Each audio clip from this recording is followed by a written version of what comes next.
Praise God po, magandang araw sa lahat po ng nanonood sa ating live stream ngayong linggo. And maraming salamat po sa inyong patuloy na pagsunod sa ating Diyos, lalong-lalo na sa pamamagitan ng pakikinig sa salita niya. Amen? Okay, so ngayon po, ang week ay, eto na yung pangatlong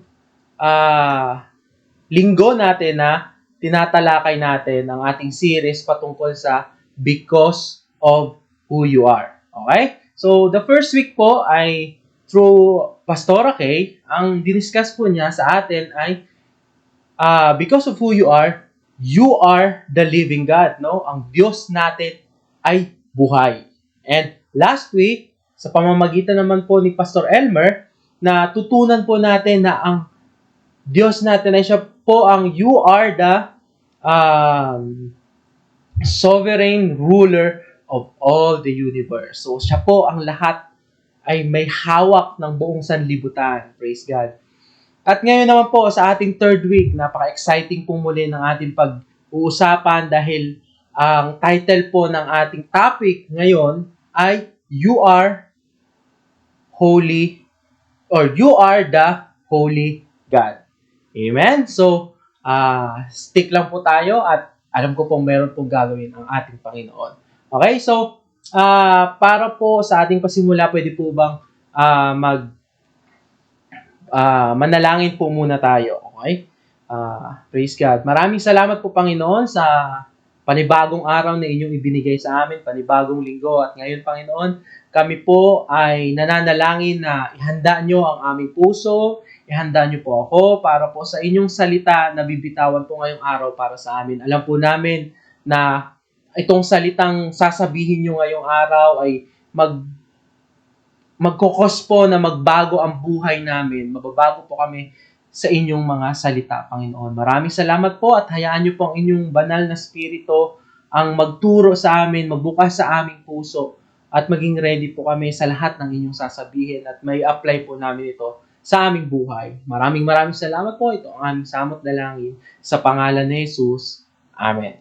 Okay, sige po. Tayo po ay magpatuloy. Meron po akong ipapakita sa inyo dito. Okay? You are the holy God. Okay? Yan po yung topic natin. And ito po, sa medieval age, yan po ay yung noong 500 AD up to 1500 AD, sa panahong po yan ay ang mga nagro-rule sa mga bansa, okay, sa bansa or sa isang lugar, ay diyan po nauso yung merong hari, okay? Merong hari, merong reyna, merong mga prinsesa, merong mga prinsipe. Okay po, sila po yung mga nagro-rule nung unang panahon sa mga sa medieval age, okay? At during that time din po, meron po silang tinatawag na royal entrance. Okay, so ano po ba ang royal entrance? Tingnan po natin. Ang royal entrance po, ito po ang example, si Charles V ng France. Ito po ay nung pumasok siya sa Paris para po pagkatapos ng kanyang coronation. So, nagkakaroon po ng royal entrance kapag ang isang bansa noon ay merong panibagong hari or panibagong reyna. At ano pong ginagawa?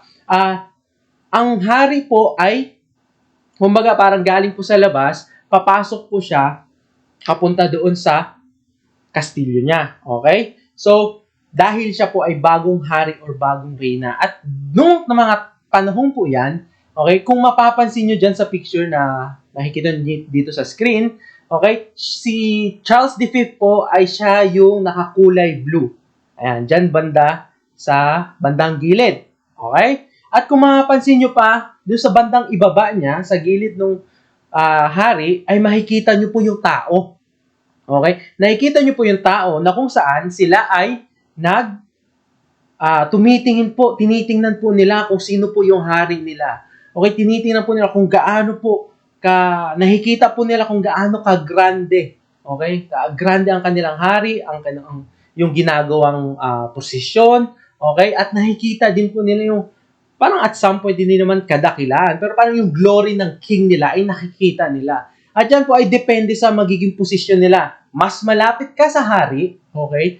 Mas posible na yung tao na yun ay ma-amaze doon sa kanyang makikita doon sa posisyon. Or mas malapit siya sa hari, mas malalo po siyang ma-amaze. Pero kung mas malayo ka, okay, mas malayo yung tao, syempre parang sakto-sakto lang, parang mga ganyan po. Sa panahon natin, sa panahon pong yan, okay, I believe po na kung sino man yung mga taong nakakita dyan at nasasakupan ng hari, gusto pong makita ang hari ng malapitan.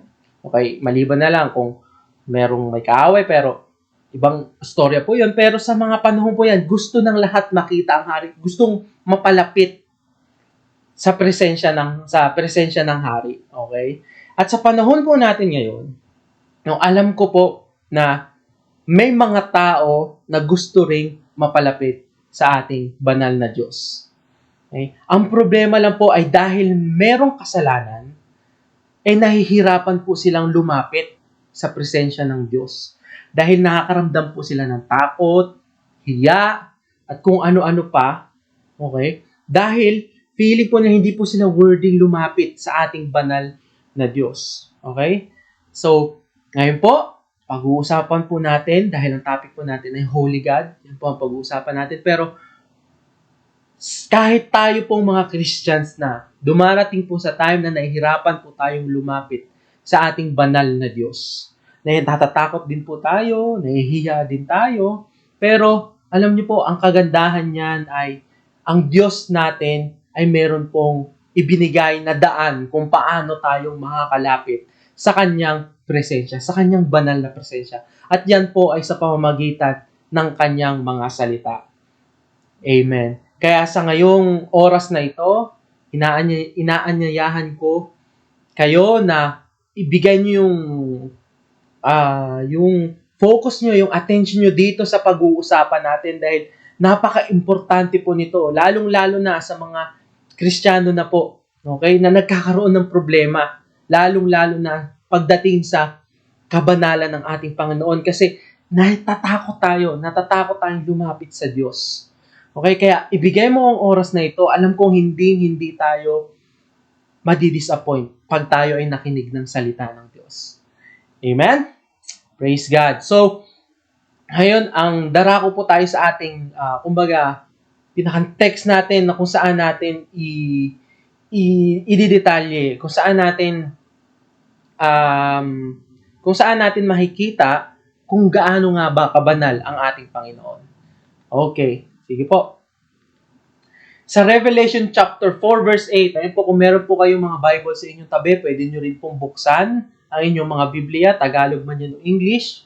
Pero sabayan nyo rin po ako dito sa ating pagbasa sa Revelation chapter 4 verse 8. Okay? Buong 8 po ang babasahin natin. Okay? Praise God. Okay, verse 8. Babasahin ko sa Tagalog. Ang bawat isa ay may tig-6 na pakpak at punong-puno ng mga mata sa harap at likod. Walang tigil ang kanilang pag-awit araw at gabi. Okay? Ang sabi, banal, banal, banal ang Panginoon, Diyos na makapangyarihan sa lahat, siyang nakaraan, kasalukuyan, at darating. Okay, ang context po, ang background nitong pinag-uusapan natin dito sa Revelation chapter 4 verse 8 ay si Apostle John ay nagkaroon po ng vision. Okay? Na kung ano po ang mangyayari. Okay? Nagkaroon po siya ng vision, revelation. Okay? At ang sabi po, balikan natin itong salita na doon sa una-una, sa chapter 4 verse 8, okay? Ang sabi niya, no, walang tigil ang kanilang pag-awit. Okay? Yung may anim na creatures daw. Na walang tigil ang kanilang pag-awit araw at gabi. Okay? Araw at gabi, walang tigil yung pag-awit nila. At ano pong sinasabi nila? Ayan po, ang sinasabi nila, banal, banal, banal ang Panginoon. Diyos na makapangyarihan. Sa English po, Holy, Holy, Lord God Almighty. So, buong araw at gabi, wala po silang tigil na sinasabi nila yung mga salitang yan. Okay? So, tingnan pa po nating mabuti yung salitang holy dito or banal dito sa verse na to. Okay? So, ang salitang banal o holy sa English, sa original language po, ang New Testament nyo ay nakasulat po yan sa Griego or sa Greek. Okay? At sa original language niyan, ang pagkabasa ng holy sa Greek ay hagios. Hagios or hagios na ang ibig sabihin ay sacred, okay? Unique, or different. Okay? Pero sa atin, pag tayo, halimbawa, tayong mga Pilipino or tayong mga Christians ngayon, pag narinig natin ng holy, meron na kaagad tayong naiisip. Okay? At ito yung mga naiisip natin kaagad. Pag narinig natin ang salitang holy o banal, okay, ang naiisip kaagad natin ay yung first meaning na sacred. Okay? O sagrado sa Tagalog. Ano ibig sabihin nun? Na tayo ay, ang isang tao ay pwedeng physically pure, okay? Morally blameless or morally blameless sa kanyang religion, okay? Walang pagkakamali. Yun parang sacred, sagrado, banal. No? May mga joke pa nga minsan na sinasabi pagka nagsisimba ka, 'di ba, sa mga ibang tao sinasabi, napakabanal mo naman. So, parang yun yung pagkakaintindi natin. At iba pa, okay? Halimbawa, merong mga bagay ngayon na ginagawang banal, no? Ino-offer nila sa Diyos tapos quote and quote, sabihin natin parang yung bagay na yun, pag in-offer sa Diyos, ay nagiging banal. Okay? At sa ngayon, yan yung pag narinig natin yung salitang holy o sacred, yan yung naiisip natin na yung una-unang meaning. Okay? Pero, ang pagdating po sa Diyos natin, okay, sa banal, sa holy God, sa Diyos nating banal, hindi lang po natatapos or limited yung meaning hindi lang po limited tayo doon sa word na sacred ang Diyos or sagrado ang Diyos, kundi pumupunta din po tayo sa part na ang Diyos po sa second meaning ay meron pong unique, okay? Unique o ang Diyos natin ay natatangi. Walang katulad, walang kapareha or different. Iba o kakaiba, kumbaga wala po siyang kaparehas. Okay? Wala siyang katulad, wala siyang kaparehas. Kumbaga, kahit saan ka pumunta, ang Diyos po natin ay walang katulad. Amen po ba? Okay? So, praise God. Next, kung siguro, para mas lalo nating maintindihan, kung ano bang ibig sabihin nitong banal, holy, okay? Holy God or banal na Diyos, pwede po nating ihalin tulad ang presensya ng Diyos o ang Diyos sa araw. Okay? Ayan po. Sino pong nakakamiss na sa araw? Dahil ilang buwan na po tayo, nakalagpas isang taon na tayo, halos minsan na lang natin makita ang araw dahil sa lockdown. Okay? So, ayan po. Pwede natin ihalin tulad ang banal na Diyos sa araw. Bakit? Dahil ganito po. 'Di ba sa araw? Okay? Sa araw. Ang araw po ay isa siyang parang kumbaga force na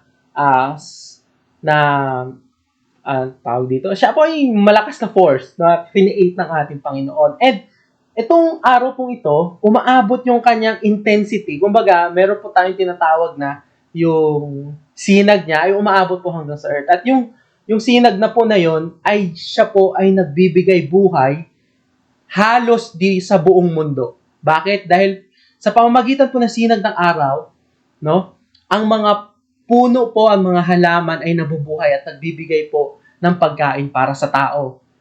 Okay? At hindi lamang po niyan, dahil sa sinag ng araw o dahil sa araw, ang temperatura ng buong mundo ay nare-regulate, kumbaga na ipapantay niya. Kasi kapag walang araw po, isipin niyo na lang, walang mainit, kundi puro na lang lamig. Lalamig po ang buong mundo para pong, siguro para po tayo nasa Antarctica, parang ganung kalamig. No? At dahil po yan sa araw, at dahil din yan sa sinag ng araw, kumbaga sa intensity ng araw. So, ang araw po ay mabuti. Tama? Mabuti dahil nagbibigay po siya ng buhay sa ibang tao. Okay? Hindi po masama ang araw. Pero, pag ikaw ay sumakay ng spaceship, lumabas ka dito sa mundo, at pumunta ka habang papalapit ka sa araw, ano pong mangyayari? Yung po, mas nagiging delikado. Bakit? Dahil sobrang init, mas lalong papalapit ka sa araw, mas lalong nagiging intense yung presensya ng araw sa iyo. Okay? So, ayan po. At yun po yung araw. Ayan po, basahin po natin dito na the sun, siya po yung isa po siyang pinaka-powerful source. Okay? Nagbibigay buhay po siya dito sa tao. At ayun nga po sinabi natin na pag papalapit ka sa kanya, okay, masusunog ka o mamamatay ka. Hindi dahil masama ang araw, Okay? Kundi, dahil sobrang intense ng kapangyarihan ng araw o nung force ng araw. Okay? At ganun din po tayo sa presensya ng ating banal na Panginoon. Alam niyo po, ang Diyos natin ay sobrang banal, sobrang kumbaga, sabihin nga din po natin, pwede na sabihin na, ang araw po, wala po, sa solar system natin, wala siyang kapareho. Siya lang ang nag-iisa. Ang Diyos din po natin ay nag-iisa lang. Wala siyang katulad. Okay? At ang Diyos po natin ay parang na sobrang banal. No? Sobrang banal, pure, okay? Napakabuti, pati yung presence niya po. Napakabuti na naapektuhan yung buong sanlibutan dahil sa kabutihan ng ating Panginoon. Okay? And ang problema po is dahil sobrang buti ng Diyos, sobrang buti pati ng presensya ng Diyos, wala pong makalapit sa Kanya na marumi or impure. Hindi po dahil masama ang Diyos or masama ang presensya ng Diyos, pero dahil sa sobrang buti, walang makakastand or makakatiis sa sobrang kabanalan ng Diyos pag may lumapit po na impure or marumi. Okay? Makikita po natin yan dito para po mas lalo natin maintindihan, tingnan po natin yung Exodus. Okay? Chapter 3, verse 4 to 6. Ito po, ang context nito ay si Moses po ay nasa wilderness, nag-aano po siya, nag-shepherd po siya ng kanyang mga tupa, and meron po siyang nakita, okay, na burning bush. Okay? Isang puno or halaman na umaapoy po, pero hindi totally nasusunog. So, ito po ang sinabi sa verse 4. Nang lalapit na si Moises, ito po, papalapit po siya doon sa burning bush. Tinawag siya ni Yahweh, tinawag siya ng Diyos. Buhat sa nagliliyab na punong kahoy. So, ibig sabihin po, yung presensya ng Diyos ay nandun po sa nagliliyab na punong kahoy. Okay? Okay? Ang sabi ng Diyos kay Moises, tinawag siya, sabi niya, Moises, Moises.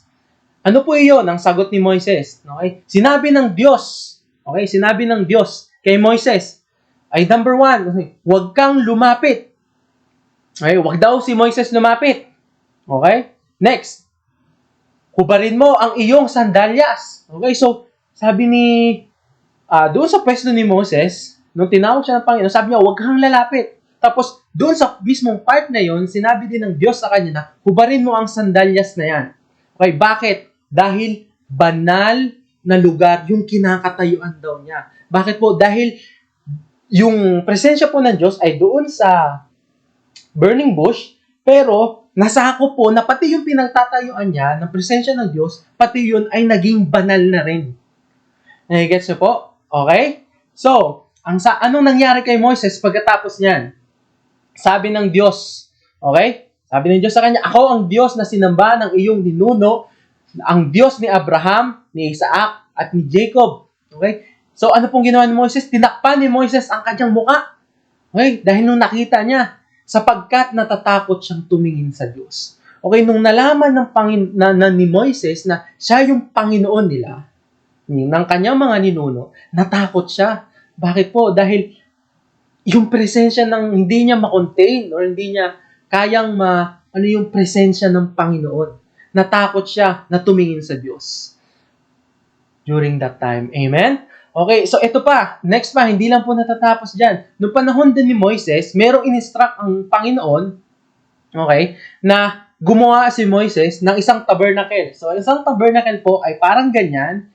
Yan po, yung buong yan na nasa gitna. Okay? At dyan po, sa isang parte ng tabernacle, meron pong tinatawag na most holy place. At sa most holy place, dyan po nananahan ang presensya ng Diyos sa gitna ng buong Israelites. Okay? So, tingnan nyo po yan, dyan sa may bandang picture. Meron kang makikita dyan sa gitna, ayan yung rectangle, at sa paikot po niya, nandyan yung buong Israelites. At yung parang usok po dyan sa bandang dulo, dyan po yung most holy place. Kung saan, dyan po nananahan ang banal na presensya ng Panginoon dahil gusto po ng Diyos na manahan sa kanyang piniling nasyon. Okay? At hindi lang po dyan, ito po ay merong bigger version sa panahon ni Solomon. Ang ginawa po dyan, instruct po ng Panginoon na gumawa din po ng templo. Okay? Sa templo ay pareho din ng ng tabernacle. Kaya lang mas malaki po siya at gawa na po siya sa bato. Okay, sa bandang huli-huling part pa rin, nandun pa rin yung most holy place na kung saan ang banal na presensya ng Panginoon ay nandoon. Dahil again, gusto ng Panginoon na mag-dwell siya doon sa kanyang piniling nasyon, doon sa mga tao na kanyang mga pinili. Okay? So, or sabihin natin, gusto niyang mag-dwell doon sa gitna ng Israel, mga Israelites. Praise God. So, ayan, ang presensya ng banal na Diyos ay naninirahan sa dakong kabanal-banalan. Again po, no, doon sa most holy place, sa pinaka-last part ng tabernacle. Meron pa kasing holy place, tapos meron pong most holy place. Okay? Yung pinakadulo na yan, doon naninirahan ang banal na Diyos, yung kanyang presensya. So, ang question po natin dyan is, during that time, okay, ay paano makakalapit yung priest or maging katanggap-tanggap ang Israelite sa presensya ng Panginoon. Okay? Dahil alam po natin, dahil sa kwento po ng Exodus, nung nag-start sila, ang Israelites po ay maraming beses po nagko-complain. Okay? So, gumawa po ng instruction or nagbigay ng instruction ang Panginoon sa Israelites kung paano po sila makakalapit or maging katanggap-tanggap sa presensya ng Diyos. At sa buong book po ng Leviticus, ayan, buong book ng Leviticus, marami po, sa buong parte niyan, dyan po binigay ng Lord ang mga instructions kung paano po sila makakalapit or magiging katanggap-tanggap sa harap ng Panginoon. Okay? So, i-discuss po natin ang buong book ng Leviticus. Ang ganda na po ba kayong magtagal hanggang 3 oras dahil buong book po ng Leviticus? Hindi. Joke lang yun po. Okay? Pero, tandaan niyo po na ang book of Leviticus ay nahahati sa 4 na parang categories. Okay? Meron pong una-una, okay? Nahati po ang book of Leviticus sa 4 na categories or sa 5 pala, sa 5 categories. Okay? At sa una-unang part po, o sa chapter 1 verse 7, okay, ay mababasa natin yung patungkol sa mga rituals. Okay? Pati doon po sa bandang dulo ng Leviticus ay mababasa natin tungkol sa rituals din yan. So ano ba yung una-unang ritual sa chapter 1 verse 7? Diyan po makikita nyo, mababasa nyo yung mga patungkol sa animal sacrifices. Okay? And then, doon sa bandang last part naman, sa 23 to 27, diyan nyo naman malalaman kung ano yung mga itinutos ng Diyos na maging dapat banal na araw o sacred days or mga festivals na kailangan gawin ng mga Israelites. Okay? So, yan yung first part, mga rituals. And next is yung priesthood. Second part is yung priesthood. Okay? Sa chapter 8 hanggang chapter 10 ay diniscuss po diyan kung paano ang isang priest ay isang special representative ng Diyos para sa mga Israelites. Okay? At ang Israelites ay representative din, okay, or ang priest ay representative din ng mga Israelites para sa Diyos. Kumaga, diyan po sinabi kung paano naging mediator ang isang priest. Okay? And then sa chapter 21 to 22, diyan naman natin mababasa kung ano pa po yung mas high standard para maging priest.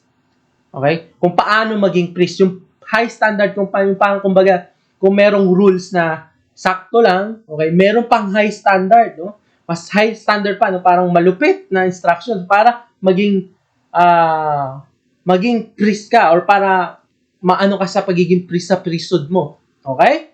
And then, next ay pangatlong category naman po ay purity. Ayan po, purity. Okay, sa chapter 11 verse 15, purity. Dito nyo mababasa kung paano ang mga Israelites ay nagiging impure or marumi or pure or pwede natin sabihin malinis. Sa ibang translation po, ang nilalagay dyan ay pwede kang clean or unclean. Okay, sa harap ng Panginoon. So, konti example dyan is kapag magiging impure ka ay kapag humawak ka ng mga patay na hayop, okay? Kumain ka ng mga specific na mga animals na pwede yan na nasa lupa or nasa hangin or nasa nasa dagat. Okay? So, pag kinain mo, magiging impure ka. At sinabi din dyan kung paano ka, pag impure ka, paano ka magiging pure. Okay? Or yung mga pagkain na pwede mo rin kainin dahil pure yun sa harap ng Panginoon. Okay? And then sa chapter 18 hanggang chapter 20, patungkol din pa rin yan sa purity, pero patungkol naman yan sa moral behavior. Okay? Purity mo, sexual integrity ng mga Israelites, kung paano dapat sila paano dapat sila mamuhay, okay? Sa kanyang sexual integrity, moral behavior, o pakikasalamuhan nila sa tao, dyan po yun mababasa sa chapter 18 verse 20. Okay? Just to correct lang po, no? So, ano lang siya? 4 parts lang siya. 4 parts lang yung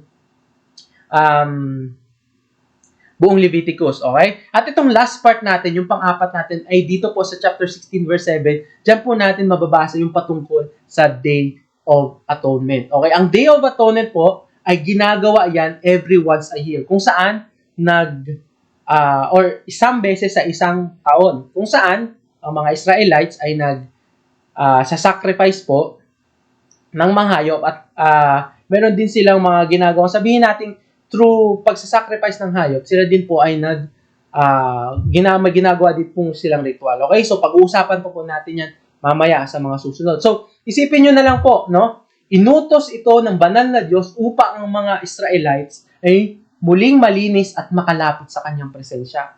Okay? Dahil nga po nung unang panahon si Adan po ay nagkasala, lahat po ng tao ay hindi po makalapit sa presensya ng Diyos, ngunit pinili ng Diyos ang mga Israelites, okay? At gusto niya na sila ay maging representative para sa buong mundo. Okay? At ibinigay na yan, yung mga instructions na yan, yung mga utos na yan, lahat yan sa Israelites para sila ay muling makalapit sa presensya ng Panginoon or maging katanggap-tanggap sa presensya ng Panginoon. So isipin lang pa natin, no, na ang Diyos po ay hindi, kumbaga, anong tawag dito? Hindi siya malupit sa Tagalog, parang gano'n. Or parang hindi siya parang mahirap lapitan, kundi Diyos mismo ang gumawa ng paraan ng lahat ng to para sila ay makalapit sa Kanya dahil ang desire po ng Panginoon ay lahat ng tao ay talagang makalapit sa Kanya at ang desire niya, kaya niya binigyan niya yan, para talaga ang Israel ay maging malapit sa Diyos kahit po sila ay makagawa po ng kamalian o kasalanan. Gusto pa rin ng Diyos na, sige, gawin niyo to para makalapit kayo sa akin. Okay? So, pero isipin nyo na lang po kung gaano kahirap before na makalapit sa presensya ng Diyos. Isipin mo, kailangan may ritual kang gagawin. Meron kang dapat priest in behalf ng buong nation nyo, ng tribe nyo. Or kailangan may purity ka din sa behavior mo. Dapat meron kang mga susundin para hindi ka maging impure o maging marumi. Tapos meron ka pang gagawin once a year. Okay? Isipin nyo na lang po kung gaano kahirap niyan before na lahat yan kailangan gawin para lang ulit makalapit sa presensya ng Panginoon. Amen. So ngayon po, bibigyan po natin ng diin dito is yung sa Day of Atonement. Okay? Day of Atonement. Okay, sa Day of Atonement, merong inihahanda ang priest at ang buong Israelites, ang buong nation ng Israelites na 2 sacrificial goats. Yan po ay, kumbaga, sa natin ay kambing. Okay? May nahanda po sila sa Day of Atonement. Once a year po nila ginagawa to. At yung 2 kambing na po ito ay magiging atonement nila para sa kanilang mga kasalanan. Okay? So, yung first goat ay magiging sin offering. So, ang gagawin po doon sa una-unang goat as sin offering ay papatayin po nila yun. Okay? Tapos kukuha po ang priest ng dugo doon sa pinatay na goat. Okay? At papasok po siya doon sa Holy of Holies. Okay? Or sa most holy place, doon po kung saan nananahan ang banal na presensya ng Panginoon. At ang gagawin niya po ay kukuha po siya ng dugo, tapos iwiwisik niya po doon sa paikot or doon sa mercy seat, sa taas po ng Ark of Covenant. Okay? Iwiwisik niya yan doon. And then, kapag ginawa po niyan, yan po ay nagsisimbolo na dahil doon sa dugo, dahil hindi na po nakikita ng Diyos ang kasalanan ng mga Israelites, kundi ang nakikita nila ay yung dugo na iwinisik po doon. Okay? So, gusto ko lang po i-clarify na yung dalawang goats na po yan, dalawang kambing yan po ay blameless. Okay? Blameless, hindi po walang sakit, hindi po putol ang paa. Umaga po, perfect. Okay? Malusog. Malusog siya at yun nga po, pagkatapos mong patayin, wiwisik. Dahil blameless yung kambing at yung dugo po ng kambing ay naiwisik doon sa mercy seat. Okay? Ang nakikita po ng Diyos ay hindi na po yung kasalanan ng Israel, kundi yung dugo na po ng sacrifice. Kaya nakukover nung dugo o natatakpan na ng dugo yung kasalanan ng Israel. Yan po yung symbol nun kung bakit ginagawa ng high priest niyan sa Day of Atonement. And then, pagkatapos mo yung first offering, ng sin offering, lalabas po ulit ang priest doon sa most holy place. Okay? At tapos kukunin niya po yung pangalawang goat or yung tinatawag nilang scapegoat. Okay? Scapegoat. So, ito po ang gagawin ng priest doon naman sa second offering. Scapegoat. Okay? Ayan po. Kung makikita nyo po dyan sa ating illustration, dyan po sa bandang kanan nyo, okay, yung walang kulay, makikita nyo dyan na yung priest ay hinahawakan niya yung kambing. Okay? Tapos tingnan nyo po, nakatingin po yung lahat ng Israelites dyan. Okay? Nakatingin po yung Israelites doon sa ginagawa ng priest. And then, ayan po, tingnan nyo, pinatong ng priest yung kamay niya doon sa kambing. Okay? Pinatong ng priest yung kamay niya doon sa kambing. At ano pong ginagawa ng priest habang pinapatong niya yung kamay niya doon sa blameless, okay? Gusto pa na i-emphasize na yung kambing ay sa blameless na kambing o sa blameless na sacrifice. Okay? Ang ginagawa po niya ay kino-confess niya or binabanggit niya lahat ng kasalanan ng buong Israelites. Okay? Lahat ng kasalanan ng buong Israelites. Okay? Sa buong taon. Ano yung mga naging kasalanan nila, pagkakasala, pagkakamali, sa harap ng Panginoon, ay po, kino-confess po ng Christian. At ano po ang nangyayari? Ito po ay nagsisimbolo na habang ang priest ay kino-confess niya yung kasalanan ng Israelites, okay? Kung makita niyo po dyan sa bandang kaliwa naman na picture, okay? Ang nangyayari po dyan, symbolically, okay, ay yung kasalanan ng Israel ay napupunta doon sa kambing. Okay? Napupunta doon sa kambing. At dahil yung pagiging blameless ng kambing ay napupunta naman po sa priest, papunta po sa buong Israelites. Okay? So parang nagkakaroon po ng exchange. Okay? Nagkakaroon exchange. So kung ito po yung kasalanan ng mga Israelites noon, ito yung pagiging blameless ng kambing or ng sacrifice, habang kino-confess po, parang nililipat po yung kasalanan ng buong Israelites doon sa kambing, okay? And then, yung pagiging blameless naman ng kambing ay nalilipat naman po sa priest at papunta po doon sa buong nation ng Israel. At pagkatapos pong ipanalangin yan, ang gagawin po ng high priest ay papakawalan po sa ilang or sa wilderness yung kambing na yan at hindi na po makakabalik yan sa Israel. Okay? At dyan po ay ang nangyari niyan is wala na pong kasalanan ng Israel. Okay? Dahil napunta na doon sa kambing, pinakawalan na. And then sila po, yung pagiging blameless ng sacrifice nila ay napunta na sa bansang Israel. Okay po ba? Okay? So, pag nagawa ng mga pari yan ng mga panahon na yan, okay, ang nangyari po ay ganito na sa kanila, okay? Yung buong kasalanan ng Israel ay natabunan na ng dugo dun sa first offering. At saka, yun nga po, symbolically, yung offering, ay yung sin po ng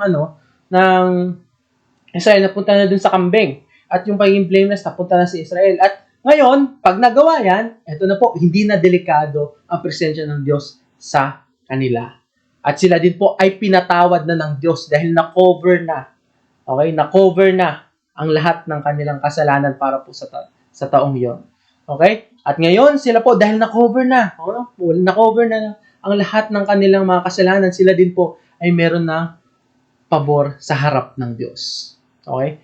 Pero, ngayon po, sa panahon natin ngayon, para tayo maging katanggap-tanggap sa Diyos, hindi na po appropriate, sabihin natin na maglalagay pa po tayo ng sacrifice, no? Or magagawa din po natin yan para maggagawa tayo ng mga sacrifices at kung ano-ano pa para po maging katanggap-tanggap sa Diyos. Pero kung papansinin po natin ito po, okay, na itong ginawa sa dalawang kambing na to, okay, ay nagsisimbolo ng typology, okay, or kumbaga, kung ito dati sa Old Testament, ito na to ngayon sa New Testament. Kay typology sa ginawa ni Jesus Christ sa krus ng Kalbaryo. Okay? So kung paano napatawad ang mga Israelites sa pamamagitan ng sacrifices, mga sin offerings nila noon, ngayon po sa New Testament, through Jesus Christ, tayo naman po ay nagkaroon din ng kapatawaran sa Diyos dahil sa ginawa ni Jesus Christ. Okay? Amen.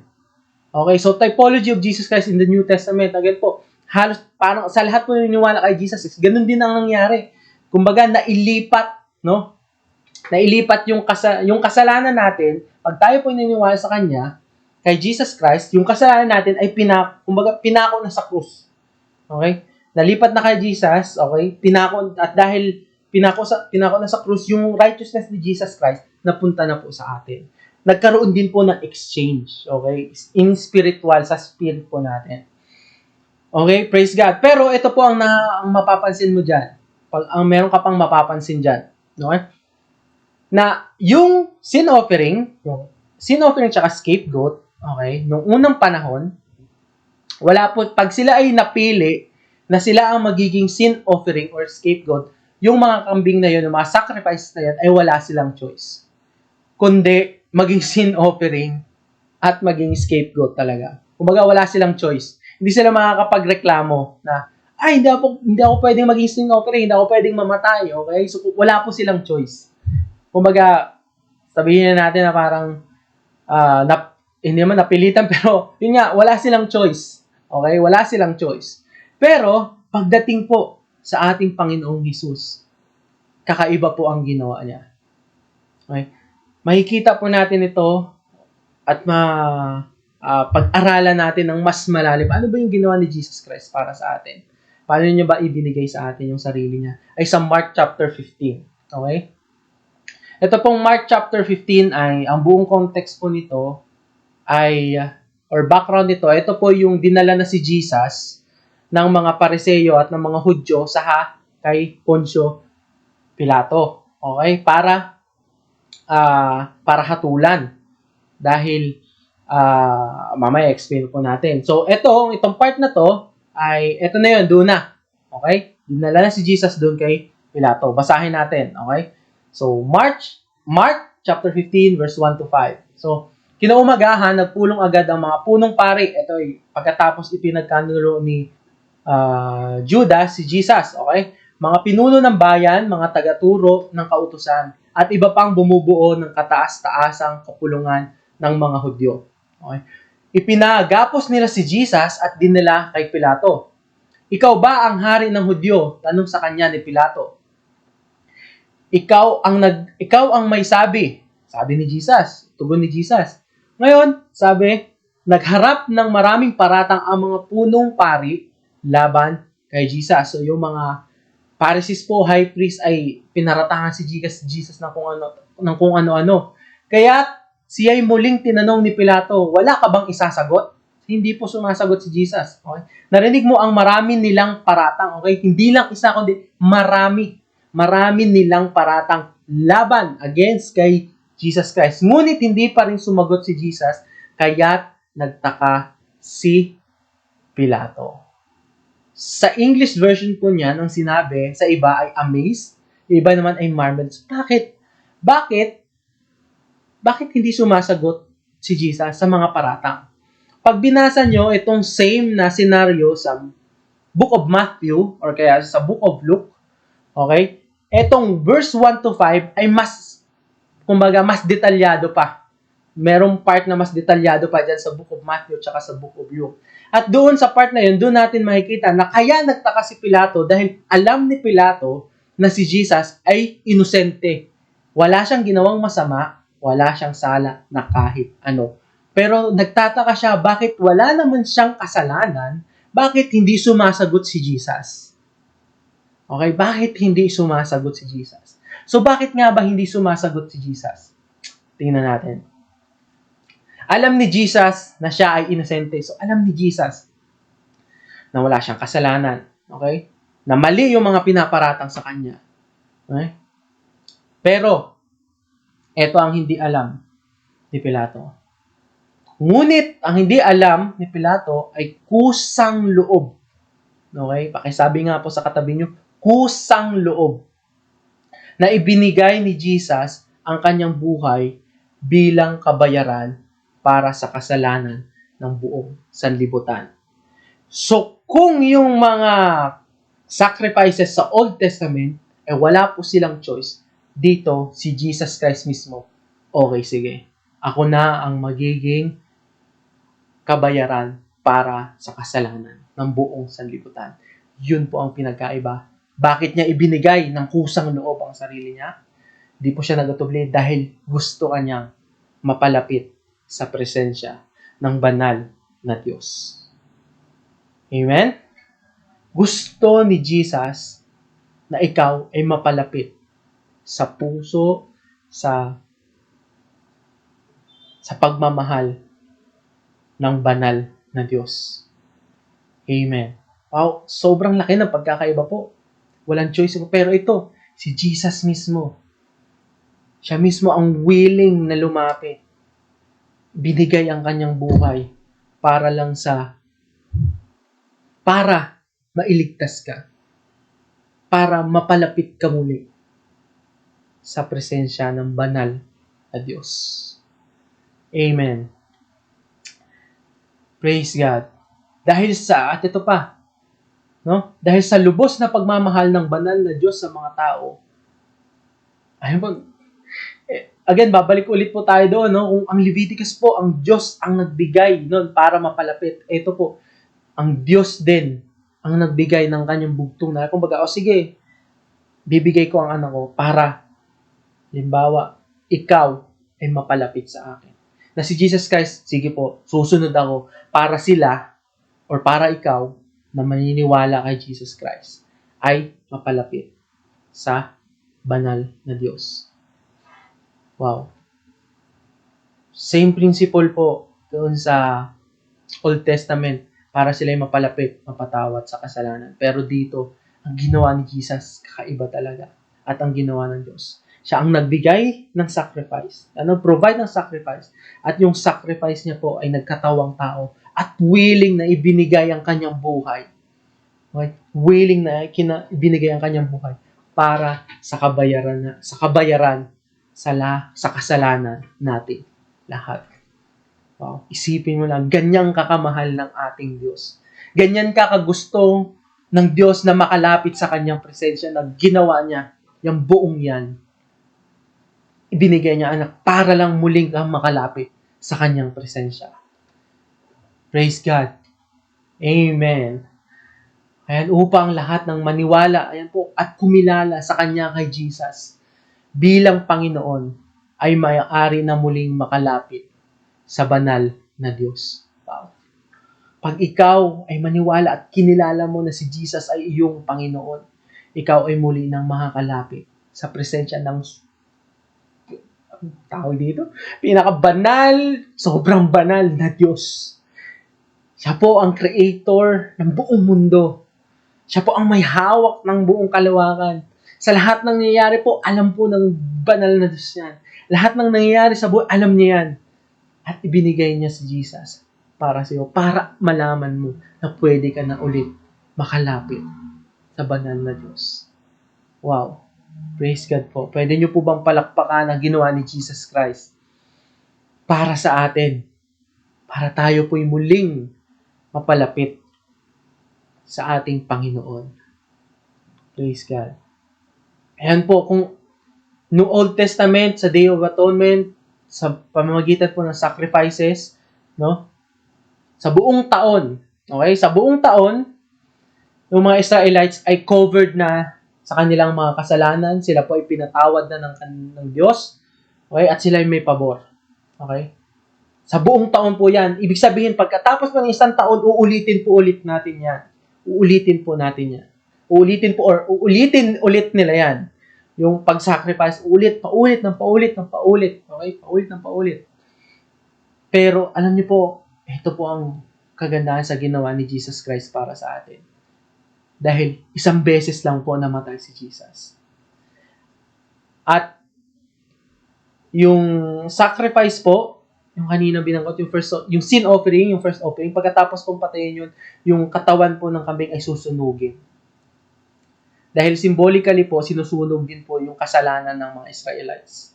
Doon sa labas po ng tabernacle or ng temple, meron po doon parang brazen part or brazen na kumbaga parang ihaw, parang doon iniihaw, parang doon sinusunog po yung yung katawan po ng mga sacrifices. At yun po, at yung hanggang sa maging abo. Pero ito po ang ginawa ni Jesus Christ sa atin. Nung siya po ay namatay sa krus ng Kalbaryo. Okay? Hindi po nawala yung katawan niya, kundi yung katawan niya po ay nabuhay ng muli pagkatapos ng 3 araw. At ngayon po ay nasa kanang kamay na ng ating Panginoong Diyos sa langit. Ibig sabihin po, kung yung dating sacrifice po ay nakukonsume at nawawala, ngayon po, yung sacrifice sa New Testament na si Jesus Christ ay mas higit or greater sa kahit anong sacrifice na ginagawa noon. Dahil ngayon po, hindi lamang po pinatawad dahil hindi lamang kinover ang ating kasalanan, kundi ito po ang ginawa ni Jesus Christ. Ay through Jesus Christ po, lahat ng kasalanan natin ay na-washed away na. Okay, ano ibig sabihin po nun? Kung nung dati po, nakukover lang. Itong kasalanan, nakukover lang ng sacrifice. Okay, nakukover lang ng sacrifice. Yung mga kasalanan. Ngayon po, ang ginawa ni Jesus Christ, itong kasalanan, winashed away na po yan sa pamamagitan po ng kanyang ginawa sa krus ng Kalbaryo. So, ibig sabihin po ngayon, tayo mga naniniwala sa Kanya ay righteous na sa harap ng Diyos. Okay? Nagkaroon din ng divine exchange.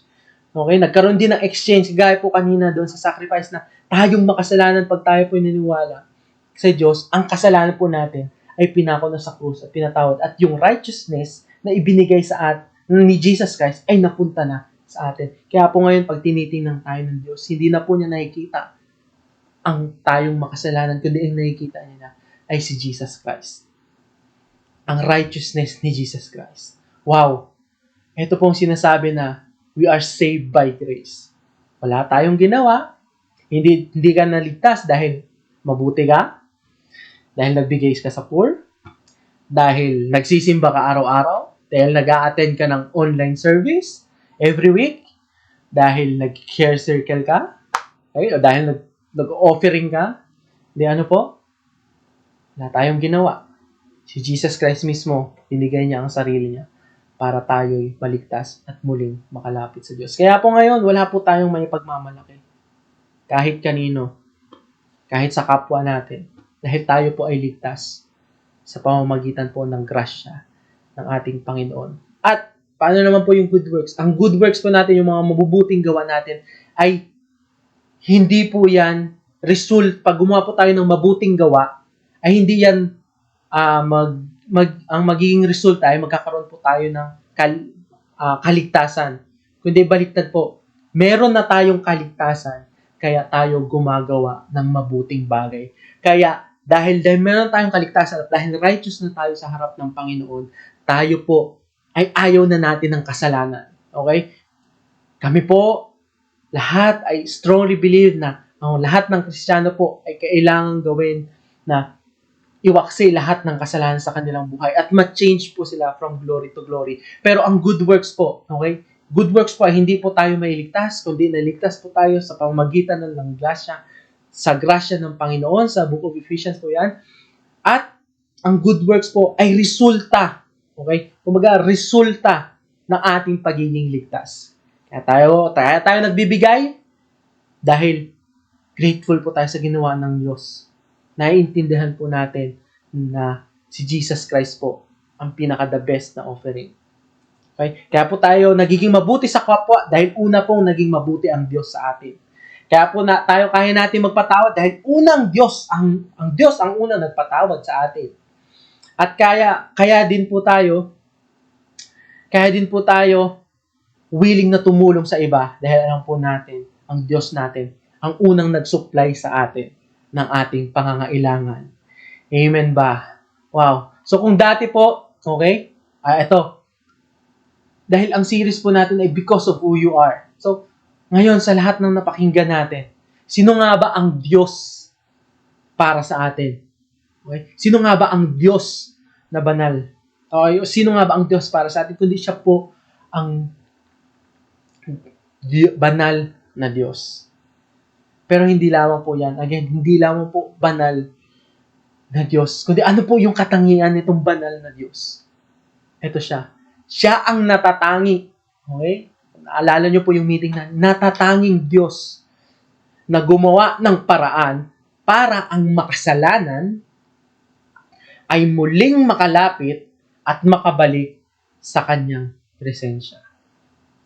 Siya ang gumawa ng paraan. Siya ang natatanging Diyos. Siya lang. Kahit sinong Diyos pa yan. Siya lang ang natatanging Diyos. Siya din mismo ang gumawa ng paraan. Dahil sa pagkakamali ng tao noon, okay, siya ang pa rin ang gumawa ng paraan para, okay, pwede ka pa rin makalapit sa akin. At again, yan ay sa pamamagitan ni Jesus. Okay? Sa pamamagitan ni Jesus. Praise God. At yan. At kung nung dati po, di ba, sa Old Testament, binanggit natin kanina na pag nakocover sila, pagkatapos po ng Day of Atonement, nakocover po sila sa lahat ng kanilang kasalanan, o sila po ay may pabor, how much more pa tayong naniniwala ngayon kay Jesus Christ? Dahil tayo po hindi lang na-cover ang kasalanan, kundi na-washed away ang lahat ng ating kasalanan. Okay? Tayo naging righteous. Ito po ang ginawa ng Diyos sa atin dahil tayo naniwala sa Kanya. Naniniwala tayo kay Jesus. Number 1 ay yung ginawa tayong banal o sanctified na rin ng Panginoon. Malinis na sa harap ng Diyos. Okay? Matuwid sa harap ng Diyos. Okay? Righteous na tayo sa harap ng Diyos. O hindi na tayo nakikitang makasalanan. Kundi matuwid na tayo sa harap ng Diyos.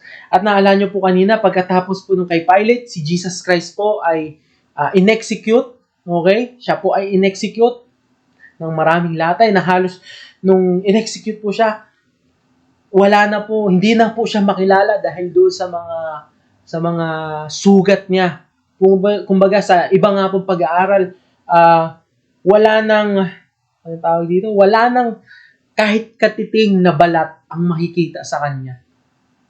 At dahil po dyan sa mga latay sa katawan ni Jesus, tayo ay pinagaling na ng Diyos. Amen. Tayo ay pinagaling na ng Diyos. Ikaw ay pinagaling na ng Diyos. Kahit ano pa ang sakit mo, kahit COVID pa yan, kahit sakit sa puso pa yan, kahit cancer pa yan, ikaw ay pinagaling na ng Diyos. Amen. Tanggapin mo ang kagalingan na nagmumula sa ating Panginoong Jesus. Amen. At hindi lamang po yan dahil meron na rin tayong pag-asa at maaari tayong magtiwala sa ating banal na Diyos. Psalm 71 verse 5. Biruin niyo po ang gumawa ng buong sanlibutan. Kumbaga, siya na ang kakampi mo ngayon. Wow! O ano? Hindi mo lang kakampi, kaibigan mo pa. Oh, praise God. Isipin mo na lang. Anong pinagdadaanan mo ngayon? Tandaan mo, kakampi mo ang Diyos. Dahil mabait ka, hindi. Dahil kay Jesus Christ. Kaya nga very essential po sa ating mga Kristiyano na talagang alamin natin, kilalanin natin si Jesus Christ. Kaya nga po ini-encourage po tayo lahat ng mga nagpipreach po sa atin ng mga pastor na basahin po natin ang Biblia. Basahin po natin yung salita niya para mas makilala natin si Jesus Christ. Alam niyo po, itong buong book na to, patungkol po ito kay Jesus Christ lahat. Kung naalala niyo po sa yung kanina sa Old Testament, ang tinuturo pa rin po ng mga sacrifices ay si Jesus Christ. Sa ibang parte po, itong book na to ay patungkol po sa ginawa ni Jesus Christ para maligtas ang buong sanlibutan. Kaya nga, hindi po sapat na Every Sunday ka lang makikinig, tapos okay ka na, hindi. Dahil, tandaan nyo, ang kaaway ay nandyan parati. Handa siyang i-distract ka, gawin lahat ng paraan para hindi ka matuto, para makalimutan mo ang mapakinggan mo ngayon. Kaya ang sagot natin sa scheme ng kaaway ay yung pagbasa ng salita ng Diyos. At kailangan, araw-araw, pinapaalalahanan natin, sino ba si Jesus? Ano bang ginawa ni Jesus Christ sa atin? Or sino ba tayo? Ano bang tawag po sa atin ng Word of God? Sino ba tayo? Tayo po ay righteous na. Tayo po ay righteous na sa harap ng Panginoon. At kailangan nating maalala parati, kaya ini-encourage natin na parati nyo pong basahin ang inyong Bible. Mag-meditate po kayo, mag-meditate po kayo ng kanyang salita. Magbigay kayo ng oras. Okay, magbigay kayo ng oras para sa salita ng Diyos. Dahil sigurado po, lahat ng kailangan nyo po ay nandito na. Lahat ng kailangan nyo ay nandito na. May problema ka, hindi mo alam kung ikaw ba talaga yung mahal ng Diyos, basahin mo to. May problema ka kung talagang ipoprovide ng Panginoon ng pangailangan mo, basahin mo to. Okay? Na hindi ka pa yung maniwala, ikaw pinagaling ng Diyos, basahin mo ulit ito. Amen?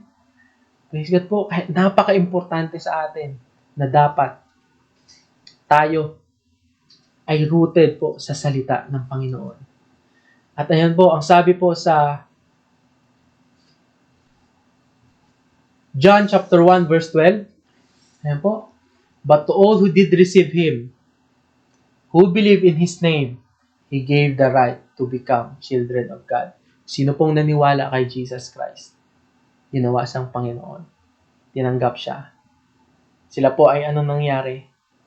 Naging anak na ng ating Diyos. Isipin mo na lang, anak ka ng gumawa ng buong sanlibutan na nagpapatawad, na banal, na ginawa kang righteous sa pamamagitan ni Jesus Christ. Kaya nga po sabi sa Bible, if God is for us, who can be against us? So kung ang Diyos ay para sa iyo, sino ang pwedeng magiging against sa iyo? Amen? Wow! Isipin mo na lang, Diyos. No? Diyos nating banal, Diyos nating buhay, ng first week, ang Diyos nating sovereign sa buong sanlibutan, at ruler ng buong sanlibutan, at ang Diyos na banal, ikaw ay anak niya. At ngayon, pwede kang tumawag sa Kanya. Pwede ka nang makalapit sa Kanyang banal na presensya. Alam niyo po, ang desire ng buong church, ng pastoral team, ay tayo pong lahat, hindi lamang pag tayo nakikinig ng mensahe every Sunday, kundi every day pag tayo po ay nagbabasa ng salita ng Panginoon, maramdaman po natin yung banal na presensya ng Diyos. At sabi ko po sa inyo, yung presensya ng Diyos, wala pong maka-compare. Hindi po may antulad sa kahit anong experience. Promise. At dyan din po ay gusto din ng Diyos na maranasan mo sa everyday na devotion mo. Amen? Wow. Ayan, kaya nga, pag ikaw ay takot, lapit ka kay Jesus. Kapag ikaw ay balisa, okay? Lapit ka kay Jesus dahil lapit ka sa Panginoon dahil bibigyan ka niya ng kapayapaan. Kapag ikaw ay walang pananampalataya, lapit ka kay Jesus. Okay? Lapit ka kay Jesus dahil siya ang magbibigay sa iyo ng pananampalataya or ng faith. And the more na mabasa mo si Jesus dito, no? Pag in doubt ka sa kabutihan ng Panginoon, sa iyo, alam mo, basahin mo lahat ng Gospels. At tingnan mo doon, sino ba yung mga tao, pag si Jesus ba nakikipag-interact sa mga sinners, tinataboy niya ba? Hindi. Nilalapitan niya pa, pinapatawad niya, at pinapagaling niya pa. Kaya pag si Jesus ay exact representation ng ating Diyos na Ama sa langit, ng ating banal na Diyos, na kung anong ginagawa niya, ay yun din ang puso ng puso ng banal na Diyos para sa atin. Kaya pag pinabasa natin dito si Jesus, nalalaman natin na si Jesus pala malapit doon sa mga cast out. No? Pag feeling mo mag-isa ka, Si Jesus pala ay nagpapagaling doon sa mga may sakit. Si Jesus ay nagpapatawad. Si Jesus galit doon sa mga mayayabang, sa mga self-righteous. Doon po siya galit. Pero doon sa mga tao na nangangailangan sa Diyos, doon siya merong habag, meron siyang compassion sa mga bata, meron siyang pagmamahal. Kaya po, basahin natin. Basahin natin yung salita niya. Kilalanin natin si Jesus. Ano po? Sa totoo lang, kulang yung buong buhay natin para makilala si Jesus. Hindi kahit kailan po, kahit 50 years na basahin, hindi po natin makikilala ng lubos ang Diyos dahil sobrang laki ng Diyos. Pero dahil po dito, maiintindihan po natin kung sino siya. At some point, at isipin mo, pagdating ng panahon, pag bumalik na ulit si Jesus, doon sobrang ma-overwhelm po tayo. Pagdating natin sa langit, pag nag-rapture na po, hindi na po natin alam. No? Mapapansin nyo, nasa last days na po tayo ngayon. Meron na mga pandemic. Ngayon po, meron na pong mga nag-uudyok ng mga gera. Pero, wow, isang opportunity po ito para mas makilala ang ating Diyos. Habang nandito po tayo. Amen. At maganda po na ngayon pa lang makilala na natin siya. Habang dito tayo, dahil pagdating po natin sa langit, tayo po ay magpupuri na lang sa Panginoon. Okay? Iba, I believe po na, siguro sa akin, iba yung experience na makilala ko si Jesus dito sa mundo at iba yung experience pag nandun na ako sa langit. Dahil mag-worship na lang ako sa Panginoon, wala na akong pakialam, or wala na tayong pakialam sa isa't isa, baka mag-hi, hello tayo, pero talaga ang focus natin ay doon sa glory ni Jesus Christ at ng ating Diyos. Amen? Wow. Praise God po. Sabi ko sa inyo, 3 oras po ito. Okay, sabi po sa John chapter 6, verse 37. Okay? Ang sabi po, all that the Father gives me, sabi ni Jesus, will come to me, and whoever comes to me, I will never cast out. Lahat ng lumapit kay Jesus ay hindi niya po ika-cast out. Wow! Wow! Kaya nga ngayon pa lang lumapit ka na kay Jesus, willing siya na tanggapin ka. Kung naaalala mo yung kwento sa prodigal son, no? Yung umalis yung prodigal son, tapos nung pabalik na yung anak, yung tatay mismo, anong ginawa? Siya mismo yung tumakbo papunta sa anak. Ganyan din po ang gustong gawin sa atin ng Panginoon. Ngayon mismo, kinakatok ka na ng Panginoon. Bumalik ka na, lumapit ka na sa kanyang banal na presensya sa pamamagitan ni Jesus Christ. Amen? Para po ba yan sa mga hindi pa naniniwala? Hindi. Kahit ikaw ay matagal na believer, palati kang lumapit sa Diyos na parang prodigal son pag ikaw ay nagkakamali dahil willing kang tanggapin ng Panginoon. Hindi ka niya ika-cast out. Hindi ka niya ika-cast out. Nakalimutan ko po ang Tagalog, pagpasensya nila po. Pero, wow, hindi ka niya itataboy. Hindi ka niya itataboy. Kundi, siya pa ang tatakbo sa yumayakap. Inaantay ka lang niya, kapatid. Okay? Kristiyano ka na ngayon or kahit hindi pa, inaantay ka na. Lapit tayo parati kay Jesus. Lapit tayo parati sa ating Diyos. Wow! Ayan. Praise God. Balik po tayo dun sa pinag-usapan natin dun sa introduction na dun sa medieval age. Okay? Dun sa royal entrance. Tingnan po ulit natin ito. Okay? Kung nakapansin niyo po dyan sa picture na ni Prince Charles, okay? Pag si Prince Charles or ang mga hari ay pagkatapos po ng posisyon or ng royal entrance, pag nakapasok na po sila doon sa kanilang kaharian o sa kanilang castle, sila po ay hindi na ma-access ng kung sino mang mga taong nasasakupan niya o yung mga common people. Okay, yung mga common people, yung mga farmers o yung mga nagtitinda, hindi na po sila sakop. Okay? Hindi na nila nakikita ang kumbaga yung amazement, hindi na nila makikita yung kumbaga yung glory ng kanilang hari, hindi na nila makikita. Okay? Kapag nandun na sa kanya. Pero ngayon po, kahit anong oras, kahit saan, kahit kailan, dahil kay Jesus Christ, pwede ka nang lumapit muli sa presensya ng banal na Diyos. Wow. Praise God. Kahit anong oras, Kahit ba nagkasala ako? Kahit nagkasala, lumapit ka sa Diyos. Kahit ba ako ay nagkamali, lapit ka sa Diyos. No? I-admit, pero kailangan mo i-admit na kung ano yung ginawa mo, mali yun. Okay? Tandaan mo na kahit Kristiyano ka, o righteous sa harap ng Panginoon, ay may consequence po ang kasalanan. Hindi po pwedeng wala. Parati pong may consequence ang kasalanan. Pero, praise God po dahil kay Jesus, tayo ay pinawalang sala niya. Kaya lapit ka kay Jesus. Huwag kang mahiyang lumapit kay Jesus. Open arms. No? Nag-aantay sa iyo ang Panginoon. Bumalik ka. Amen. Praise God. Praise God. Kung ikaw po ay bago lang na nakapanood dito sa aming live stream, or kung ikaw man ay meron pa ring takot na lumapit sa ating Diyos at hindi mo alam kung ano ang gagawin mo, gusto mong lumapit sa Diyos pero hindi mo alam kung anong gagawin mo, ito na yung ibinibigay ng Panginoon na oportunidad para ikaw ay makalapit sa Kanya. Para siya ay iyong maging Diyos. So kung ikaw ay willing kang, ngayon, nagde-decide ka na gusto mo gawin si Jesus Christ na iyong Diyos at tagapagligtas, okay? Regardless kung anong sitwasyon mo ngayon, okay, willing si Jesus na tanggapin ka. Willing ang Diyos na tanggapin ka.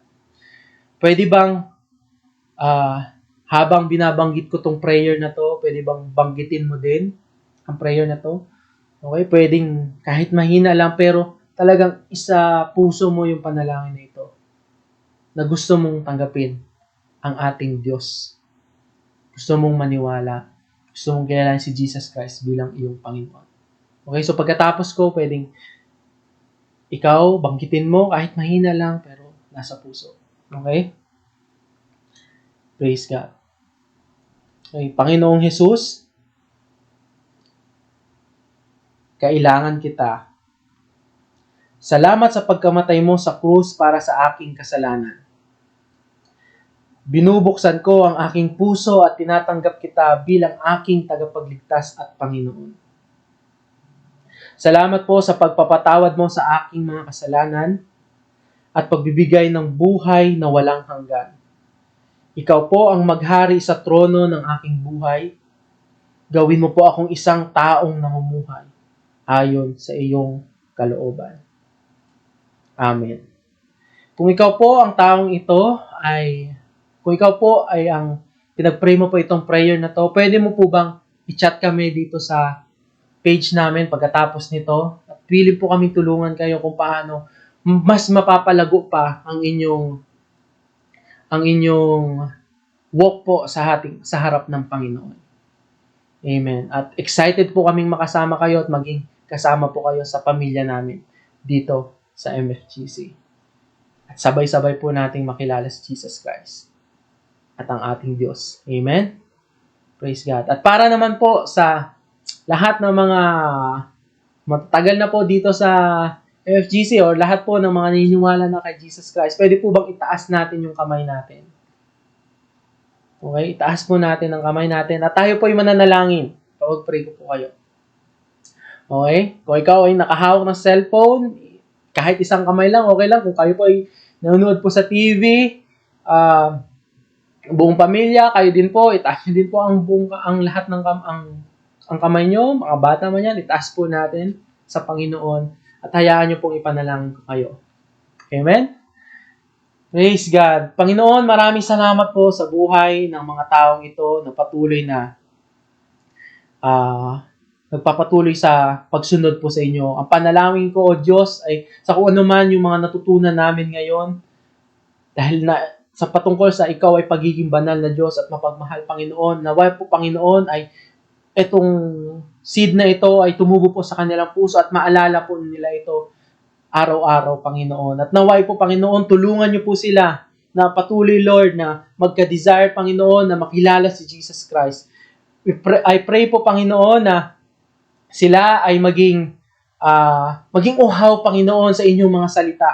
At I pray din po, Panginoon, na patuloy mo po silang buhusan ng inyong pagpapala, Panginoon. I pray, Lord, sa lahat ng mga nagtatrabaho, ang panalangin ko, O Diyos, ay sa lahat po ng kanilang ginagawa, kayo po ang makita, kayo po ang mag-glorify, Panginoon. I-bless mo po ang gawa ng kanilang mga kamay, Lord God, na dumating sa point, Lord, na magtataka ang mga katrabaho nilang mga unbelievers, Lord, na ano bang ginagawa mo, malaman nila, Lord, na ikaw ang nagbe-bless sa kanila at gamitin mo sila para sila ang mga taong ito, Panginoon, ay gamitin mo para ang mga katrabaho nila, Lord, ay maligtas.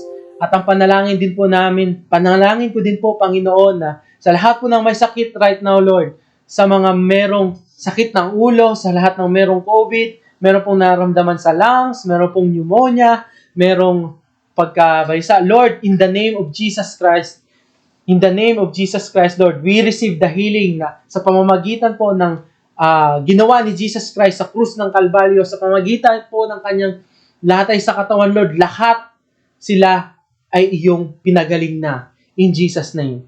Lord, we receive the healing for them, Lord. We believe, Lord, that you are the greatest healer po, Panginoon. Maraming salamat, O Diyos. And Lord, we pray po, Panginoon, for those people right now, Lord, na meron pong lack. Meron pong pagkukulang, Lord, financially, Panginoon. We pray po, Lord, that you will provide for them, Lord God. And I pray, Lord, na sa lahat po ng mga nangyayari sa kanilang buhay, I pray po, Panginoon, na kayo po ang maitaas. At Lord, makita nila na kayo ang Diyos na mapagbigay po, Panginoon. Hallelujah. Lord, sa aming pagpapatuloy, Panginoon, dito sa buhay na ito, panalangin po namin na itong pandemic po ay matapos na. And also, Panginoon, patuloy nyo din po kaming protektahan sa anumang sakuna, sa virus, Panginoon, sa mga aksidente, Lord God. Tanggalin mo po kami dito, Lord. Protektahan niyo po kami, Panginoon. Hayaan niyo po ang inyong mga anghel, Panginoon, ay patuloy po kaming bantayan, O Lord God. Lord, maraming salamat po sa mga buhay na ito, Panginoon, na merong patuloy, Lord, na nagtitiwala sa inyo. Maraming salamat po. Maraming salamat po. Ito po ang aming samot dalangin sa pangalan ni Jesus. Amen. Amen. Praise God po. At maraming salamat pong muli sa inyong pagstay sa ating message. And tandaan nyo po, lapit lang kay Jesus. Lapit na sa ating banal na Diyos na mapagmahal. Amen. Thank you po. At again, see you po next week.